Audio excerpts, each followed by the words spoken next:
جو باتیں ہمیں سیریس لگتی ہیں، جیسے آپ دیکھیں قرآن کی کلاسز ہو گئی یا ایسی گیدرنگز ہو گئیں یا کوئی بھی آپ کے سامنے کوئی سیریس بات کر رہا ہو، تو ہم اس کو چھوڑ کر جھوٹے قصے کہانیوں میں پڑ جاتے ہیں. ٹھیک ہے، اسی طرح سے دیکھیے مسجد میں کتنے لوگ آپ کو نظر آئیں گے اور مزاروں پر کتنے لوگ نظر آئیں گے آپ کو. تو شارٹ کٹ ہو گیا ایک. ٹھیک ہے، اس پر اعتماد کرنا، حالانکہ مسجد اللہ تعالیٰ کا گھر ہے. آپ نماز پڑھیے، آپ دعا پر اعتبار رکھیے، آپ کو اس پر اعتماد نہیں ہے اور آپ چاہتے ہیں کہ آپ کو دوسرے لوگ جو ہے شارٹ کٹ میں وہ آپ کا کام کر دیں. وہاں پہ آپ دیکھیے بھیڑ کی بھیڑیں ہوں گی، لیکن نمازوں کا ہوش نہیں ہوگا لوگوں کو.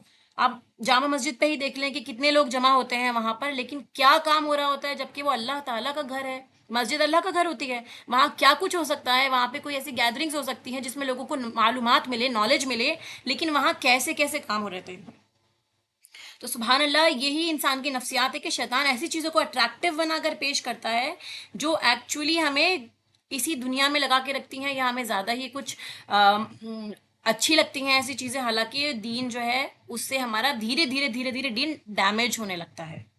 ٹھیک ہے، تو یہ ساری چیزیں جھوٹی چیزیں، جھوٹی باتیں، ان سے ہمیں حد درجے بچنے کی کوشش کرنی چاہیے، کیونکہ مسلمان جھوٹا نہیں ہو سکتا، نہ وہ جھوٹی باتیں سننے میں انٹرسٹڈ ہوتا ہے.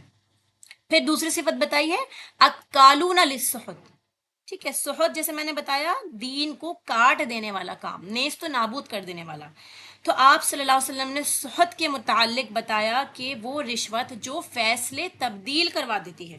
ٹھیک ہے، یعنی ایک فیصلہ ہو گیا تھا، سیٹ ہو گیا تھا کہ یہی فیصلہ لینا ہے، پھر کوئی رشوت دے کے اس قانون کو یا اس فیصلے کو اپنے لیے بدل لے، تو وہ چیز کیا ہوتی ہے؟ وہ رشوت کہلاتی ہے.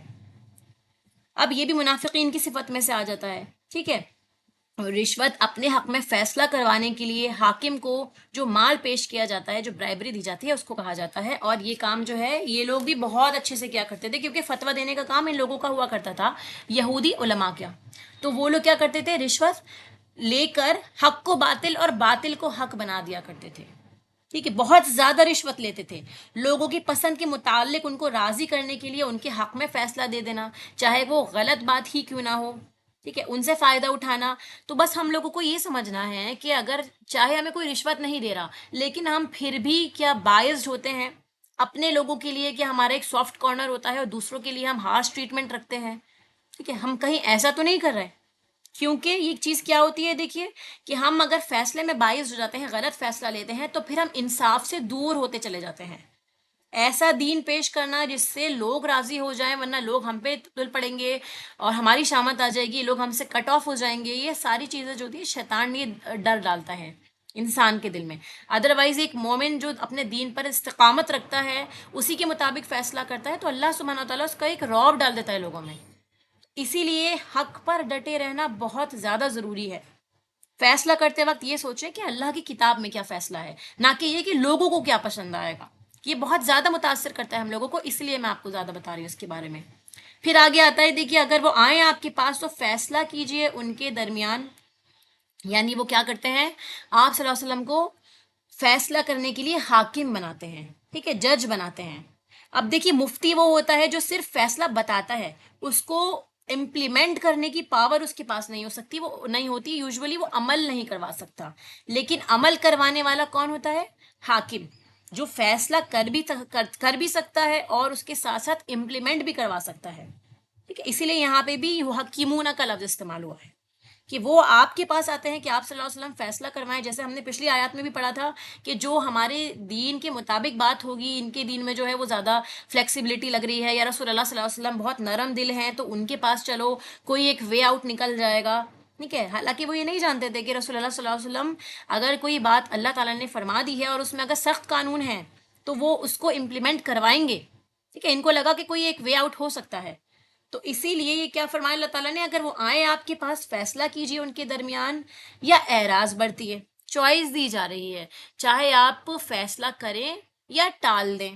ٹھیک ہے، نظر انداز کر دیں، جو آپ چاہے کر سکتے ہیں. کیونکہ رسول اللہ صلی اللہ علیہ وسلم اپنی خواہش سے کچھ نہیں کرتے، وہ معلومات کو دیکھ کر اچھی طرح سے ایگزامن کر کے کہ فیصلہ کرنا میرا یہاں کارآمد ہوگا یا نہیں ہوگا، تو وہ آپ صلی اللہ علیہ وسلم اپنی حکمت کے ساتھ کرتے ہیں. ٹھیک ہے، اللہ تعالیٰ فرماتا ہے آگے کہ اگر آپ ان سے اعراض برتیں گے تو ہرگز نہ نقصان دے سکیں گے وہ آپ کو کچھ بھی. یعنی اگر آپ نے فیصلہ نہیں کیا ان کے بارے میں، آپ صلی اللہ علیہ وسلم نہیں دیتے، تو یہ لوگ آپ کے اوپر چڑھائی نہیں کر سکتے، یہ لوگ آپ کو نقصان نہیں دے سکتے کہ آپ نے کیوں فیصلہ نہیں کیا یا ہمارے حق میں فیصلہ کیوں نہیں کیا. اگر آپ فیصلہ کریں تو فیصلہ کریں انصاف کے ساتھ. اللہ تعالیٰ ایک طرح سے ہم لوگوں کو بھی یہاں پہ ہمت اور حوصلہ دیتا ہے کہ آپ کو انصاف کے ساتھ ہی فیصلہ کرنا ہے. اگر وہ لوگ نقصان پہنچانا چاہیں گے تو بھی نہیں پہنچا سکتے، نہیں پہنچا سکتے. اگر آپ انصاف سے معاملہ کریں گے، آپ کو انصاف ہی کرنا ہے، کوئی آپ کو نقصان نہیں پہنچا سکتا.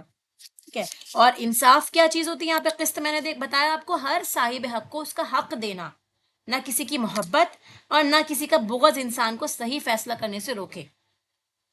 پھر آخر حصہ اللہ سبحانہ تعالیٰ فرماتا ہے کہ یقیناً اللہ تعالیٰ انصاف کرنے والوں سے محبت رکھتا ہے.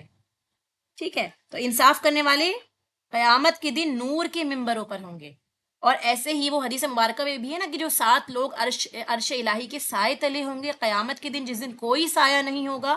اس میں سب سے پہلے جس کا نام مینشن ہے وہ ہے حاکم عادل، یعنی ایسا بادشاہ، ایسا حاکم جو لوگوں میں انصاف کرتا ہے. وَكَيْفَ يُحَكِّمُونَكَ وَعِندَهُمُ التَّوْرَاتُ. آگے آتا ہے اس آیت میں، وہ کس طرح آپ کو منصف بنائیں گے اور ان کے پاس تو تورات موجود ہے. ان کے یہاں احکام سخت تھے جیسے میں نے بتایا، تو آپ صلی اللہ علیہ وسلم کے پاس سہولت کے لیے آ جاتے تھے کہ شاید ہماری مرضی کے مطابق فیصلہ ہو جائے. تو یہاں پہ جو کیفا کا لفظ آیا ہے یہ تعجب کے لیے آیا ہے. حیرت کی بات ہے کہ آپ کو نبی بھی نہیں مانتے، اور جب کوئی آپس میں جھگڑا ہوتا ہے تو آپ کے پاس فیصلہ کروانے کے لیے آ جاتے ہیں. لہٰذا ان کو آنے کی ضرورت کیا ہے؟ ان کے پاس تو تورات ہی موجود ہے جس میں اللہ کا حکم ہے کہ اللہ کا حکم اس میں موجود ہے. پھر اس کے بعد فیصلہ کروا لیتے ہیں، اور اگر فیصلہ ان کی مرضی کے مطابق نہ ہو تو منہ موڑ لیتے ہیں. ٹھیک ہے. فیصلہ کروا کے پھر منہ بھی پھیر لیا. تو اللہ تعالیٰ فرماتا ہے کہ یہ لوگ مومن نہیں ہیں. سبحان اللہ. یعنی آپ یہ دیکھیے، اگر آپ اللہ تعالیٰ کے اور اللہ کے رسول کے فیصلوں سے ہٹ کر کوئی اور فیصلہ لے رہے ہیں دنیا کے دباؤ میں، دنیا کے ڈر سے، تو یہ ہے کہ آپ ایمان والے ہی نہیں ہیں. اس آیت کا اگلا حصہ کیا ہے؟ نہیں ہے یہ لوگ مومن. ایمان کی ہی نفی ہو گئی اگر آپ نے اللہ اور رسول کے اوپر دوسرے لوگوں کو رکھ دیا یا اپنی خواہشات کو رکھ دیا، آپ نے اور میں نے، کہ ہم سب اس میں شامل ہیں. سورہ آل عمران کی آیت دیکھیے، آیت نمبر 23. ترجمہ آپ کو بتاتی ہوں. کیا تم نے دیکھا نہیں ان لوگوں کی طرف جنہیں کتاب کا ایک حصہ دیا گیا؟ وہ بلائے جاتے ہیں اللہ کی کتاب کی طرف کہ وہ ان کے درمیان فیصلہ کرے، تو ان میں سے ایک گروہ منہ موڑ دیتا ہے، اور وہ ہیں ہی منہ موڑنے والے. وَهُمْ مُعْرِضُونَ. وہ ہیں ہی منہ موڑنے والے، یعنی ان کا کام ہی یہی ہے کہ وہ منہ موڑ جاتے ہیں، وہ بات نہیں مانتے. تو خلاصہ کیا ہے اس آیت کا؟ کہ ظالم کے ظلم سے بچنے کے لیے اگر کوئی مال دے تو پھر دینے والے پر الزام نہ آئے گا، لیکن عام حالات میں ناجائز فائدہ اٹھانے کے لیے کوئی بھی مال دینا ناجائز ہے. ٹھیک ہے. یعنی آپ علماء کو مال دے کر اپنے حق میں فیصلہ نہیں دے سکتے، یہ ناجائز ہے. ٹھیک ہے. اور پھر کیا ہے، لوگ فتویٰ لیتے ہیں اس تلاش میں کہ جو ان کی مرضی کا فتویٰ ہو وہ اس کو لیتے ہیں، چاہے ان کو اس کے لیے اپنے دوسرے مذہب میں جانا پڑے، ٹھیک ہے، دوسرے اسکالرس کے پاس جانا پڑے. ویسے وہ ان کو فالو نہیں کریں گے، نہ ان کے فالو کرنے والوں کو پسند کریں گے، لیکن اپنی مرضی کا فتویٰ ہو تو کہیں بھی چلے جائیں گے. صرف اپنا کام نکلنا ان کا مقصد رہتا ہے. آیت نمبر 44. انا انزلنا التوراۃ. بے شک ہم نے نازل کی تورات. اس میں کیا ہے؟ وفیہا ہدم و نور. اس میں ہدایت اور نور ہے. فیصلہ کرتے تھے اس کے ساتھ بہت سے نبی.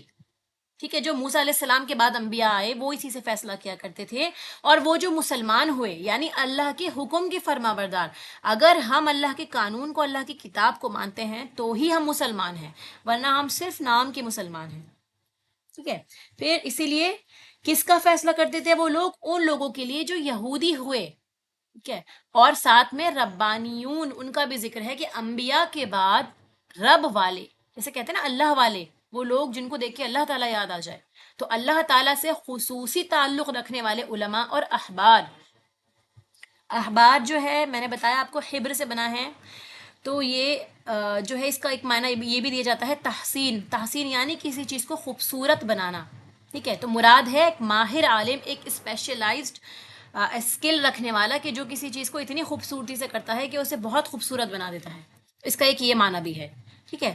کیونکہ ہم جانتے ہیں علماء جو ہے وہ انبیاء کے وارث ہیں، اسی لیے ان کی طرف اشارہ ہے. اس کے علاوہ باوجہ اس کے جو نگران ٹھہرائے گئے تھے، وہ شاہد شہداء بنائے گئے تھے، اس کے جن کو حفاظت کا کام دیا تھا اللہ تعالیٰ نے، وہ اس کے گواہ بھی بنائے گئے تھے اللہ کی کتاب میں سے. لیکن انہوں نے کیا کیا؟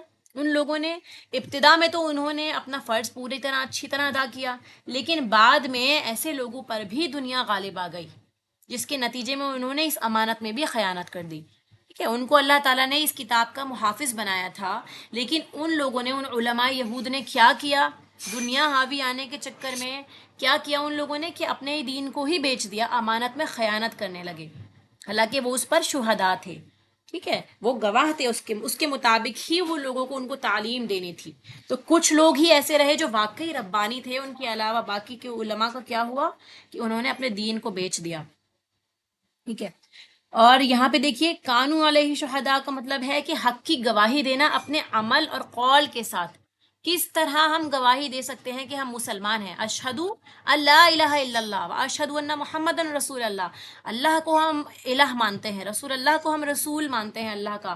تو ہم صرف زبانی گواہی دیں گے یا اپنے عمل سے بھی گواہی دیں گے؟ تو گواہی اپنے عمل سے بھی ہوتی ہے اور قول کے ساتھ بھی ہوتی ہے. اس کے علاوہ اس تعلیم کو آگے پہنچانا بھی بیان کرنا ہے. یعنی آپ نے عمل تو کیا، ٹھیک ہے، آپ کی سائلنٹ تبلیغ ہو گئی، اور ایک کیا ہے کہ آپ آگے بھی پہنچا رہے ہو اس کو. یہ بھی گواہی ہے کہ جو چیز میں فالو کرتی ہوں اس کے لیے میں کتنی سیریس ہوں کہ میں تمہیں بھی اس کو ریکمینڈ کروں گی، کیونکہ وہ واقعی سچا دین ہے. ٹھیک ہے، تو امت کو جس کام کے لیے اٹھایا گیا تھا وہ کام کر سکے، لوگوں کو اللہ کی طرف بلا سکے، تو وہی لوگ جو ہے جو اللہ کی طرف بلائیں گے وہ شہداء کہلائیں گے. یہ امت پر ذمہ داری ہے اللہ کی طرف سے. ٹھیک ہے، تو جو ربانی ہو ہی نہیں سکتا کہ وہ لوگوں کو رب کی طرف نہ بلائے. ہمیں صرف اللہ سے محبت ہے، اس کا ہم دعویٰ کرتے ہیں، لیکن ہمارے کام کوئی ایسے نہیں ہے کہ جس سے واقعی نظر آئے کہ ہم اللہ تعالیٰ سے محبت کرتے ہیں. ٹھیک ہے، تو اسی لیے کیا انالیسس کر سکتے ہیں ہم اپنے آپ سے ریلیٹ کیسے کریں گے آج کل کے ٹائم میں کہ جو مسلمان دین کا کام کرتے ہیں تو وہ یہ چاہتے ہیں کہ لوگ ان کے بن جائیں، لوگ ان کو چاہنے لگیں، کہ ان کی عزت کی جائے، ان کو ایک مقام دیا جائے، نام لیا جائے ان کا، اور لوگوں کے بیچ میں ان کا چرچا ہو کہ یہ دین والے ہیں، یا اتنے اچھے قرآن کی تفسیر کرتے ہیں، اتنی اچھی باتیں بتاتے ہیں، لوگوں کے لیے فائدے کا کام کرتے ہیں. ہمارے ذہن میں صرف یہی ہے کہ لوگ ہم کو بڑا سمجھیں. ٹھیک ہے، واللہ عالم بہت سارے لوگ ایسے بھی ہوں گے جو واقعی اللہ کے لیے کام کرتے ہوں گے، لیکن میجورٹی یہ ہے کہ ہم مسلمان ایز اے ہول امت جو ہر ایک فرد کو ایسے کام کرنا تھا، لیکن ہمارے ذہن میں دنیا غالب آ گئی ہے، اپنی شہرت غالب آ گئی ہے. تو دین سکھانے کے لیے بھی جس خالص نیت کی ضرورت ہوتی ہے، اس میں کیا کرتا ہے انسان؟ اس مقصد سے ہٹ کر اپنے آپ کو اوپر اٹھانا چاہتا ہے اور بندوں سے صلہ مانگتا ہے، جبکہ اسے صلہ تو اللہ تعالیٰ سے لینا ہے. کیوں؟ کیونکہ تمام انبیاء ہم جانتے ہیں کہ جب وہ آئے انہوں نے تبلیغ کری تو اس کے بعد انہوں نے کیا کہا کہ میں اپنا اجر تم سے نہیں مانگتا، میرا اجر تو اللہ تعالیٰ کی طرف ہے، اللہ تعالیٰ مجھ کو اجر دے گا اس کا. ٹھیک ہے، اور اجر دیکھیے، اجر ملنا جیسے ہم نے پیچھے بھی ڈسکس کیا تھا نا کہ سیلری کی طرف بھی اشارہ ہے، اجر اجرت ملنا بھی سیلری کو کی طرف اشارہ کرتا ہے. تو اجر ایکچولی صرف مال نہیں ہے، لوگوں سے تعریف چاہنا بھی اجر کی طرف جاتا ہے. لوگوں کے اندر ایک احترام، شخصیت، یہ ڈیمانڈ کرنا اپنے آپ کو، لوگوں سے عزت طلب کرنا، یہ بھی اجر ہے. تو آپ اگر لوگوں سے اجر چاہیں گے، اگر دنیا میں آپ کو عزت مل گئی تو بس یہیں کا یہیں ختم، پھر آپ کو اللہ تعالیٰ کے یہاں کچھ نہیں ملے گا، کیونکہ آپ نے لوگوں کو اپنا شریک بنا لیا، آپ کا عمل لوگوں کے لیے بھی تھا. اسی لیے لوگوں سے بالکل بے نیاز ہو جائیں. کیا پتہ ہم نیک عمل کر رہے ہیں اور ہم چاہتے ہیں کہ دنیا میں ہماری ناموری ہو، ذرا سا بھی ہمارے دل میں آ گیا اور اللہ تعالیٰ نے اس عمل کو چھوڑ دیا اور لوگوں میں ہمیں شہرت مل جاتی ہے اور آخرت میں ہمارا اکاؤنٹ خالی. ٹھیک ہے، تو اسی لیے دین کا علم انکنڈیشنلی حاصل کریں، اور چاہے لوگ آپ کو گالیاں دیں، آپ کا مذاق اڑائیں، آپ کو ٹونٹ کریں، آپ کا جینا مشکل کر دیں، تب بھی خیر کی بات ان تک پہنچائیں اپنی پوری خیر خواہی کے ساتھ. ٹھیک ہے، جب تک کسی شخص کے اندر اس درجے کی خیر خواہی نہیں آتی کہ میں لوگوں کو بتاؤں گا، چاہے لوگ میرے ساتھ کیسا بھی سلوک کریں، مجھے اپنا کام کرنا ہے، اس وقت تک انسان خالص ہو کر اللہ کے لیے کام نہیں کر سکتا اور وہ ربانی نہیں کہلا سکتا. یعنی وہ کیا کرتا ہے؟ وہ صرف اپنے لیے کام کر رہا ہے، جہاں پہ اس کی عزت پہ بات آئی تو اس نے وہ کام چھوڑ دیا. تو پھر وہ آپ اپنے لیے کر رہے تھے، وہ آپ اللہ تعالیٰ کے لیے کام نہیں کر رہے تھے. ٹھیک ہے، پھر ایک چیز اور دیکھیے، عام کتاب میں اور قرآن میں کیا فرق ہوگا. قرآن جو ہے یہ صرف علم نہیں دیتا ہمیں، یعنی قرآن صرف ایک معلومات کی بات نہیں ہے، یہ حق اور باطل میں فرق بتانے کے علاوہ اسپریچول انرچمنٹ کا بھی کام کرتا ہے، کہ یعنی ہمارے اندر کی روحانیت کو، ہمارے ایمان کو بڑھانے کا بھی کام کرتا ہے. صرف نالج نہیں ملتی ہمیں اس کے علاوہ اسپریچول بینیفٹ بھی ملتے ہیں، روحانی طور پر بھی اپلفمنٹ ہوتی ہے. آپ دیکھیے کسی اور قانونی کتاب کو آپ پڑھیں گے، بک آف لاز ہو گئی، میڈیسن کی بک ہو گئی، جو بھی چیزیں ہوتی ہے اس کے اندر آپ روحانیت تلاش نہیں کر سکتے، اس میں آپ کو روحانیت نہیں ملے گی، صرف نالج ملے گی آپ کو. ٹھیک ہے. اور یا پھر آپ دیکھیے دوسری ایکسٹریم میں کہ کوئی روحانی کتاب آپ پڑھیں گے، اس میں آپ لائف سٹائل تلاش کرنے کی کوشش کریں گے، قانون تلاش کرنے کی کوشش کریں گے، میتھڈولوجی تلاش کرنے کی کوشش کریں گے، وہ آپ کو نہیں ملے گی. ٹھیک ہے. دونوں بکس کی اپنی اپنی ایک اس کے اندر ایک کنٹینٹ ہوتا ہے، وہ اسی طرح کے آڈینس کو ڈرا کرتا ہے. لیکن قرآن سبحان اللہ ایک کمبینیشن ہے، قانون بھی اس کے اندر مینشن ہے، شریعت بھی مینشن ہے، اور روحانیت بھی مینشن ہے اللہ تعالیٰ کی طرف سے، کہ دنیا کی کسی کتاب میں ایک وقت میں یہ دونوں چیزیں آپ کو نہیں ملیں گی. ایک آپ کے پاس، پوری امت کے پاس، یہ مسلمانوں کے پاس، اور اس وقت آبویسلی پوری دنیا کے لیے کتاب آئی ہے. یہ ایک واحد ایسا فارمولا ہے جو ہماری اوور آل پرسنالٹی کے لیے جو ہے وہ بہترین، ایک طرح سے سمجھ لیجیے اپلفٹمنٹ کا کام کرتا ہے. ہمیں کسی کوچ کے پاس جانے کی ضرورت نہیں ہے، کسی طرح کی کلاسز کی ضرورت نہیں ہے، سب کچھ اس کے اندر مینشن ہے. کیا روحانیت ہی انسان کو اللہ کی رضا پر چلنے کے لائق بناتی ہے، ورنہ ہدایت پر چلنا اتنا آسان نہیں ہے انسان کے لیے. اور روحانیت مضبوط ہو تو اطاعت کرنا بھی آسان ہو جاتا ہے. یعنی اگر ہمارے اندر روحانیت ہے اور وہ مضبوط ہے تو ہم اللہ تعالیٰ کی اطاعت بھی اتنا زیادہ اسٹرانگلی کریں گے. ورنہ اگر ہم روحانی طور پر ویک ہوں گے، آپ دیکھیں گے ہماری عبادات کے اوپر بھی اثر ہونے لگتا ہے. ٹھیک ہے. تو اسی طرح سے یہ قرآن کے ساتھ ساتھ اللہ تعالیٰ کی بھیجی ہوئی تمام کتابوں میں تھا. اسی لیے انبیاء اسی کے مطابق فیصلہ کیا کرتے تھے. اور وہ لوگ بھی جن کو اللہ تعالیٰ نے یہ ذمہ داری عطا کر دی، یعنی اللہ تعالیٰ اپنے بندوں میں سے بندوں کو چوز کرتے ہیں کہ جو اس قرآن کا کام کرنے والے ہوں، اہل القرآن ہوں، لوگوں تک پہنچانے والے ہوں، تو یہ ذمہ داری اللہ تعالیٰ ان کو عطا کرتا ہے. اور پھر ان کو کیا کرنا چاہیے؟ اللہ کی اطاعت کرنا چاہیے، تاکہ قرآن ان کے اندر جذب ہو جائے، پوری طرح سے ان کے اوپر روحانیت ان کی ایکٹیویٹ کر دے، اور پھر اسی طرح وہ عمل بھی بہترین کر سکے اور لوگوں تک بھی پہنچا سکے. انبیاء کا بھی یہی طریقہ رہا، سب سے پہلے خود پہ عمل کیا، پھر انہوں نے اپنی فیملیز کو پہنچایا، اور پھر اپنی پوری امت کو. ٹھیک ہے. تو یہاں سے یہ امپورٹنٹ لیسن ہم کو ملتا ہے. اور پھر آگے بتایا کہ گروہ یہود سے اللہ تعالیٰ فرماتا ہے کہ آپ لوگوں سے نہ ڈرے، مجھ سے ڈرے، ان کے انبیاء سے بھی اور ان کے فالوور سے بھی اور ہم سے بھی، بحیثیت مسلمان، کہ اب تمہیں چاہیے کہ لوگوں سے نہ ڈرو اور صرف میرا ڈر رکھو. ٹھیک ہے. جب تک فیصلہ کرنے والے اللہ سے نہیں ڈرتے تو صحیح فیصلہ نہیں کر سکتے. آپ کو ڈر ہے اپنی جان کا، اپنی فیملی کا، تو آپ obviously صحیح فیصلہ نہیں کر پائیں گے جب تک کہ صرف اللہ سے ڈرنے والے نہ ہوں. ٹھیک ہے. مال کمانے کی خاطر کتاب میں تبدیلی کر دینا، لوگوں کی واہوائی چاہنے کے لیے کر دینا، یہ ساری چیزیں کیا کرتی ہیں؟ انسان کو اندر سے ویک کر دیتی ہے، اس کا ایمان بھی کمزور کر دیتی ہیں. اور یہی ہم لوگوں کے ٹائم، آج کل کے ٹائم پہ بھی آپ دیکھ سکتے ہیں کہ مسلمانوں میں سب سے زیادہ رشوت عدالتوں میں ہوتی ہے، عدالتوں میں سب سے زیادہ رشوتیں چلتی ہیں. ٹھیک ہے. حالانکہ وہ ایک انصاف کا ایک، سمجھ لیں، لوگ ججمنٹ کے لیے وہاں جاتے ہیں، یہ لوگوں کو یقین ہوتا ہے کہ ہمیں قانون میں انصاف ملے گا، لیکن سب سے زیادہ کرپشن وہی مل رہی ہے. اسی لیے ہم کو سب کو اکٹھا ہونے کی ضرورت ہے اپنے دین کو فالو کرنے کے لیے، تاکہ اس ساری کرپشن سے ہم بچ سکیں. ہم اللہ کے دین کو فالو کرنے والے ہوں گے تو آٹومیٹکلی گناہوں سے بھی بچیں گے اور دوسروں کے ساتھ حق تلفی سے بھی بچیں گے. تو فرمایا کہ یہی لوگ کافر ہیں. کیا حصہ ہے آیت آخری؟ کہ یہی کافر ہیں، یعنی یہ عملی کا کفر کی طرف اشارہ ہے. اس آیت میں ہم کو کافروں کے بارے میں نہیں بتایا کہ جو اللہ کے انکاری ہیں، نہیں، حاملین کتاب کے بارے میں بتایا جا رہا ہے کہ جن کو کتاب ملی، قانون ملا، اور باقی لوگوں کی طرف اشارہ کرنے سے پہلے یا کسی اور کو اشارہ کرنے سے پہلے، مائنڈ ملانے سے پہلے یہ سوچئے کہ ہم اپنے بارے میں بات ہو رہی ہے، ہمارے بارے میں، میرے بارے میں بات ہو رہی ہے. عملی کفر کرنا، ابن عباس کہتے ہیں کہ اس سے مراد وہ کفر نہیں ہے جس سے آدمی اسلام کے دائرے سے باہر نکل جاتا ہے، بلکہ اس سے مراد کفر ہے وہ کفر کہ جو ہمارے اندر ہوتا ہے. ٹھیک ہے. یعنی اس کفر سے کم درجے کا کفر ہے، یہ والا کفر ہے کہ ہم اللہ کی آیات کو فالو نہیں کر رہے ہوتے ہیں. ٹھیک ہے.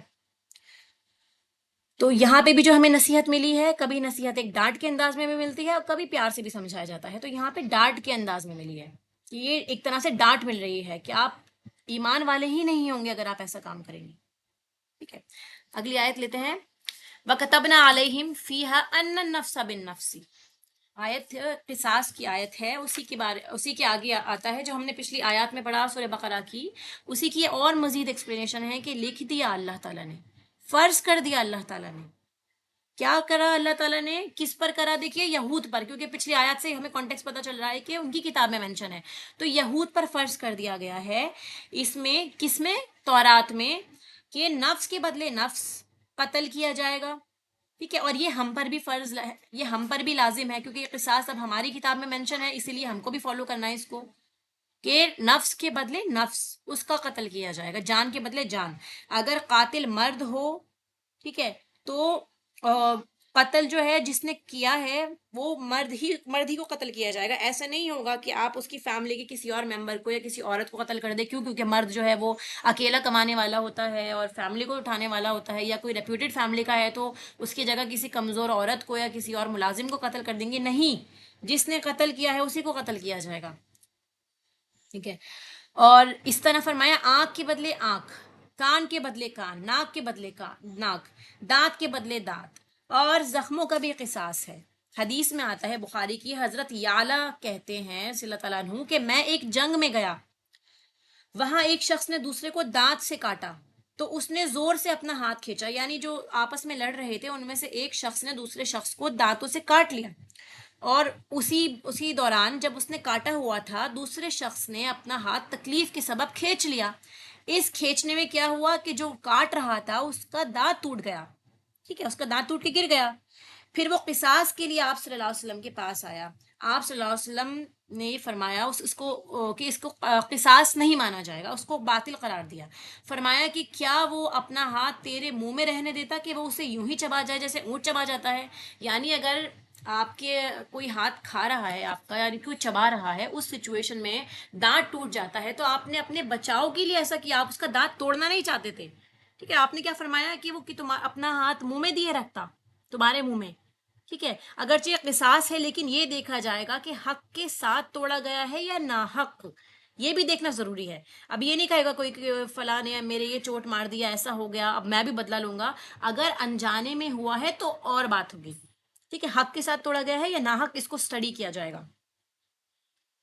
مثلاً آپ دیکھیں گے کہ جو سزا دینے والے ہوتے ہیں، گردن اڑانے والے لوگ ہوتے ہیں، جلاد جن کو کہتے ہیں، تو وہ جو کام کر رہے ہیں وہ حق کے ساتھ کام کر رہے ہیں، ان کو اپوائنٹ کیا گیا ہے۔ اب ایسے نہیں ہوگا کہ اس نے جان لی ہے تو اس کی بھی جان لی جائے گی۔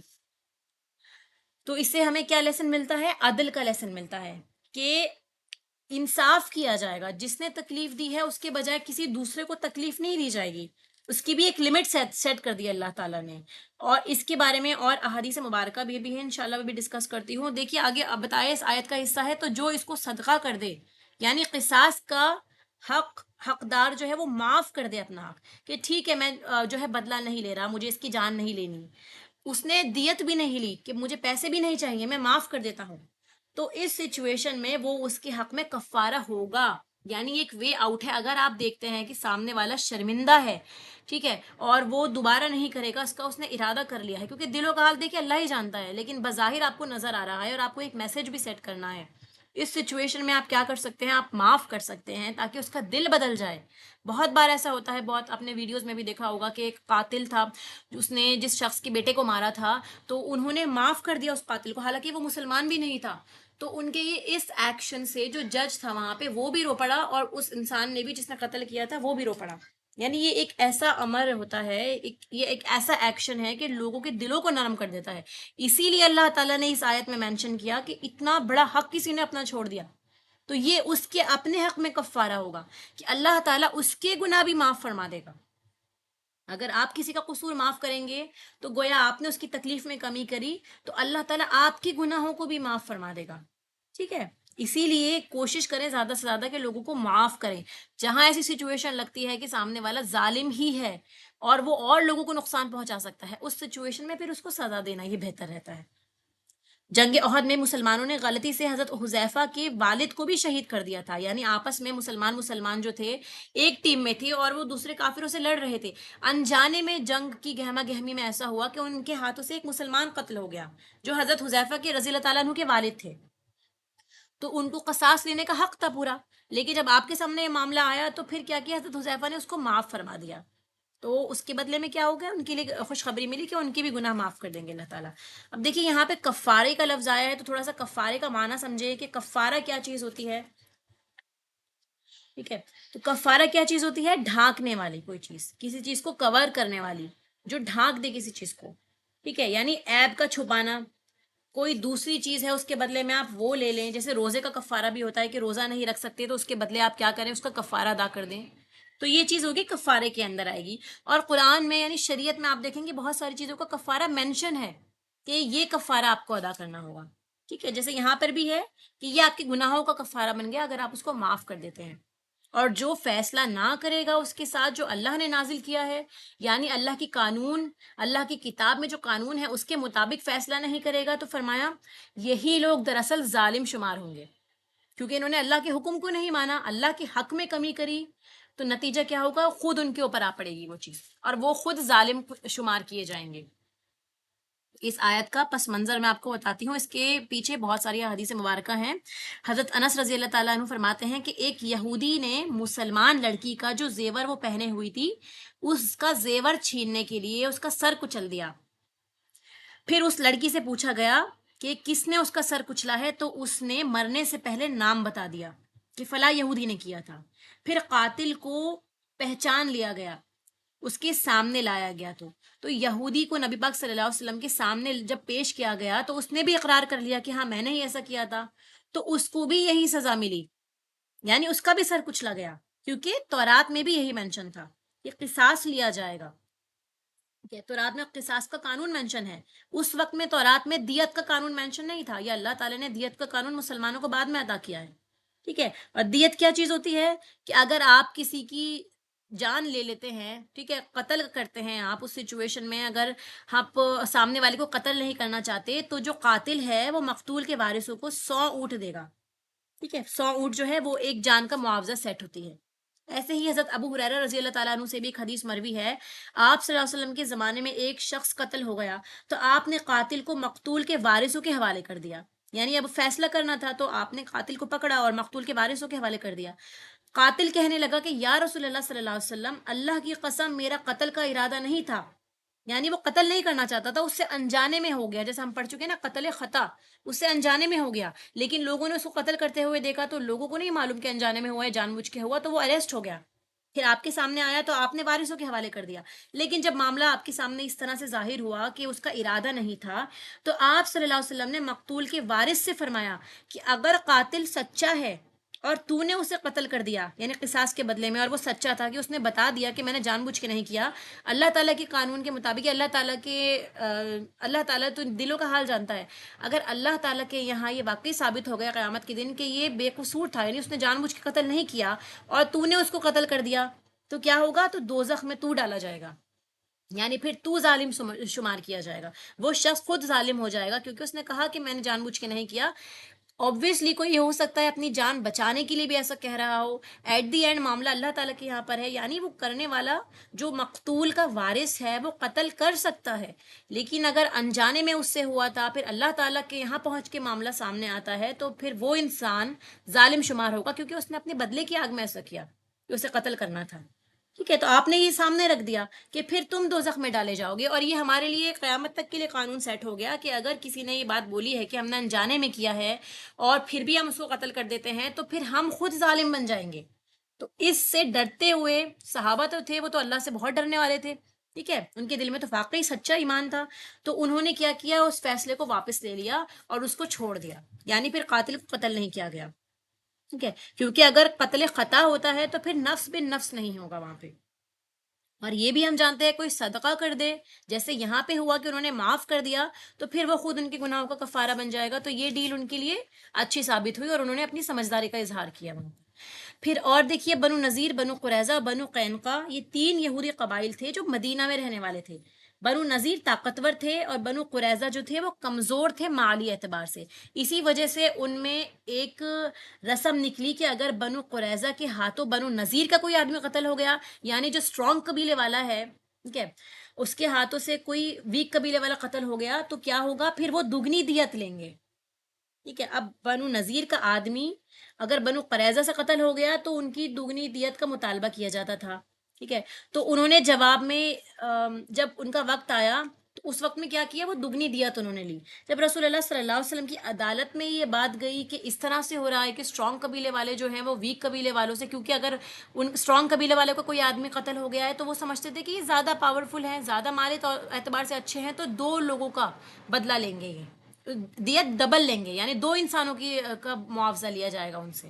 تو رسول اللہ صلی اللہ علیہ وسلم نے جب ان کی مقدمے میں آپ کی عدالت میں یہ فیصلہ آیا تو آپ نے کیا کیا، اس چیز کو پسند نہیں فرمایا. ٹھیک ہے، وہاں پر جا کے فیصلہ لیا تو آپ نے انصاف کیا کہ نہیں، جو ایک قتل ہوا ہے تو پھر ایک ہی گناہ دیت دی جائے گی، 2 گناہ نہیں دی جائے گی.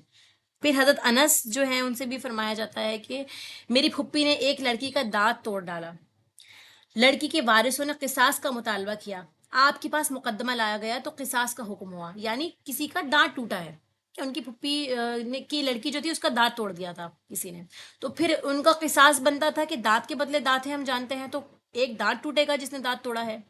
تو حضرت انس جو تھے انہوں نے کیا کیا، یا رسول اللہ صلی اللہ علیہ وسلم، اللہ کی قسم ایسا کبھی نہیں ہوگا کہ روبیہ کا دانت توڑا جائے، یعنی جس نے دانت توڑا تھا ان کی قسم کھا کے انہوں نے بولا کہ اللہ کی قسم ایسا نہیں ہوگا کہ ان کا دانت توڑا جائے. پھر ہوا یہ کہ لڑکی کے وارث دیت پر راضی ہو گئے. اس وقت آپ صلی اللہ علیہ وسلم نے فرمایا کہ اللہ کے کچھ بندے ایسے بھی ہیں کہ قسم کھا بیٹھیں تو اللہ تعالیٰ ان کی قسم سچی کر دیتا ہے. یعنی وہ ان کے دل میں ایک درد محسوس ہوا، ان کو اپنے جو فیملی ممبر تھے حضرت انس کے، تو انہوں نے یہ محسوس کیا کہ اگر دانت توڑا گیا تو ان کا بھی دانت توڑا جائے گا، ہو سکتا ہے بائی مسٹیک دانت ٹوٹ گیا ہو ان سے، لیکن قصاص تو بنتا ہے ان کے اوپر. تو انہوں نے آپ صلی اللہ علیہ وسلم کے سامنے اس طرح سے کہا کہ اللہ کی قسم ایسا نہیں ہو سکتا. تو اللہ تعالیٰ نے، کیونکہ صحابہ جو تھے ان کا بہت مقام ہے اللہ تعالیٰ کے یہاں، انہوں نے اس طرح سے جب قسم کھائی تو پھر اللہ تعالیٰ کے یہاں بھی یہ فیصلہ ہو گیا کہ ٹھیک ہے، اللہ کی طرف سے ایسا ہوا کہ ان کے دل میں بات ڈال دی گئی کہ وہ دیت پہ راضی ہو گئے اور دانت توڑنے پہ راضی نہیں ہوئے. تو آپ صلی اللہ علیہ وسلم کیا فرماتے ہیں کہ کچھ بندے ایسے ہیں اللہ تعالیٰ کے ہاں کہ اگر وہ قسم کھا بیٹھتے ہیں تو اللہ تعالیٰ ان کی قسم پوری کر دیتا ہے. یعنی ان کی امپورٹنس دیکھیے آپ، اللہ تعالیٰ کے یہاں کتنی امپورٹنس ہوتی ہے ان لوگوں کی. ٹھیک ہے، تو آج کے لیے انشاءاللہ یہیں پر رکتے ہیں. آیت نمبر 46 سے 50 تک ہم نیکسٹ کلاس میں کریں گے. ان آیت کی تلاوت سن لیجئے. سماعون للكذب أكالون للسحت فإن جاءوك فاحكم بينهم أو أعرض عنهم وإن تعرض عنهم فلن يضروك شيئا وإن حكمت فاحكم بينهم بالقسط إن الله يحب المقسطين. وكيف يحكمونك وعندهم التوراة فيها حكم الله ثم يتولون من بعد ذلك وما أولئك بالمؤمنين. إنا أنزلنا التوراة فيها هدى ونور يحكم بها النبيون الذين أسلموا للذين هادوا والربانيون والأحبار بما استحفظوا من كتاب الله وكانوا عليه شهداء فلا تخشوا الناس واخشوني ولا تشتروا بآياتي ثمنا قليلا ومن لم يحكم بما أنزل الله فأولئك هم الكافرون. وكتبنا عليهم فيها أن النفس بالنفس والعين بالعين والأنف بالأنف والأذن بالأذن والسن بالسن والجروح قصاص فمن تصدق به فهو كفارة له ومن لم يحكم بما أنزل الله فأولئك هم الظالمون. وآخر دعوانا عن الحمد لله رب العالمين. سبحانك اللهم وبحمدك نشهد أن لا إله إلا أنت نستغفرك ونتوب إليك. السلام علیکم ورحمۃ اللہ وبرکاتہ.